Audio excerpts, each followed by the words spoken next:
இப்போ ஜிஎஸ்டி வரியை மத்திய அரசு குறைச்சிருக்கு. இப்போ பாத்தீங்கன்னா அத்தியாவசிய பொருட்களான அந்த பால் பொருட்களுக்கு ஜிஎஸ்டி குறைப்பு என்பது ரொம்ப சந்தோஷமா இருக்கு. ஏன்னா அன்றாடம் உபயோகிக்கின்ற பொருட்களுக்கு ஜிஎஸ்டி குறைப்புன்ற சந்தோஷம். அது போல பான் மசாலா, அந்த குட்கா இந்த மாதிரி பொருட்களுக்கு தடை செய்யப்பட்ட மக்கள் விரும்பாத பொருட்களுக்கு நினைச்சாங்க 40% வரின்றாங்க, அதிகப்படுத்திருக்கு. அது ரொம்ப சந்தோஷம். ஏன்னா மக்கள் அத்தியாவசிய பொருள் இப்போ பாத்தீங்கன்னா விவசாய இடுபொருள்கள் இருக்கு, உரம், டிராக்டர் போன்றவங்களுக்கு நினைச்சிருக்காங்க வரியை குறைச்சிருக்காங்க. இப்படி மருத்துவத்துக்கு காப்பீடுக்கு போது முற்றிலுமா அந்த வரியை ரத்து பண்ணிருக்காங்க. இது பாத்தீங்கன்னா ஏற்கனவே ஜிஎஸ்டினால ரொம்ப பாதிக்கப்பட்டு இருக்கிற இந்த இந்திய மக்களுக்கு இது ஒரு ஆறுதலான செய்தியா இருக்கு. தொடர்ந்து பாத்தீங்கன்னா ஜிஎஸ்டி ஒரு பெரிய ஒரு பிரச்சனையா இருந்துட்டே வருது. இப்ப இது போன்ற ஒரு குறைந்தபட்சம் குறைந்த பொருட்களுக்கு ஜிஎஸ்டி வரி விதிப்பு ரத்துன்னு போது ரொம்ப சந்தோஷமான செய்தியா இருக்கு. மக்கள் தொடர்ந்து இதை வரவேற்கிறோம். அப்துல் ஜப்பார், நெல்லை.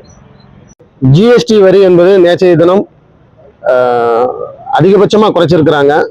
குறிப்பா பள்ளி குழந்தைகளுடைய பாடத்திட்டங்கள் பயன்படுத்தக்கூடிய பொருட்களுக்கு ஜிஎஸ்டி சுத்தமா குறைச்சிருக்கிறாங்க, அது நில்லு. ரெண்டாவது நாப்கின் போன்ற மெடிக்கல் உபயோக பொருட்களுக்கு 18% 5% குறைச்சிருக்கிறாங்க.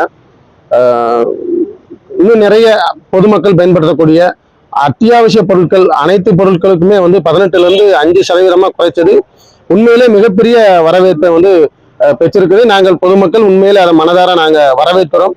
இன்னும் கூடுதலா பெட்ரோல், டீசல் போன்ற இன்னும் அத்தியாவசியமான இந்த மூலப்பொருட்களுடைய ஜிஎஸ்டியை இன்னும் கூடுதலா குறைக்கும் பட்சத்தில் நிச்சயம் இது பொதுமக்களுக்கு மிகப்பெரிய ஒரு பலனை கொடுக்கும்.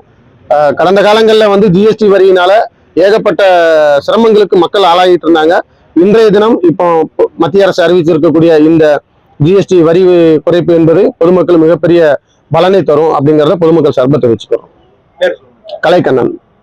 நேற்றைய தினம் மத்திய நிதியமைச்சர் திருமதி நிர்மலா சீதாராமன் அவர்கள் ஜிஎஸ்டி கவுன்சில் கூட்டத்தில் நடைபெற்ற ஒரு ஆலோசனைக்கு பிறகு தமிழ்நாடு மக்களுக்கு மட்டுமல்லாமல் இந்திய திருநாட்டிற்கு அனைவருக்குமாக ஒருமித்த வரியாக இருக்கக்கூடிய அந்த ஜிஎஸ்டி வரியை 10% மேல குறைச்சிருக்காங்க. 28% இருந்தக்கூடிய பல்வேறு வாகனங்கள் மற்றும் பல்வேறு பொருட்களுக்கான வரிகளை எல்லாம் 10% குறைத்து 18% அறிவித்திருக்கிறார். ஏற்கனவே கடந்த சுதந்திர தின உரையில் பாரத பிரதமர் மோடி அவர்கள் இந்திய மக்கள் அனைவருக்கும் ஒரு தீபாவளி பரிசு காத்து கொண்டிருக்கிறது என்று ஒரு உரை சொன்னார். அந்த உரையினுடைய வெளிப்பாடாக நாங்கள் பார்க்கிறோம்.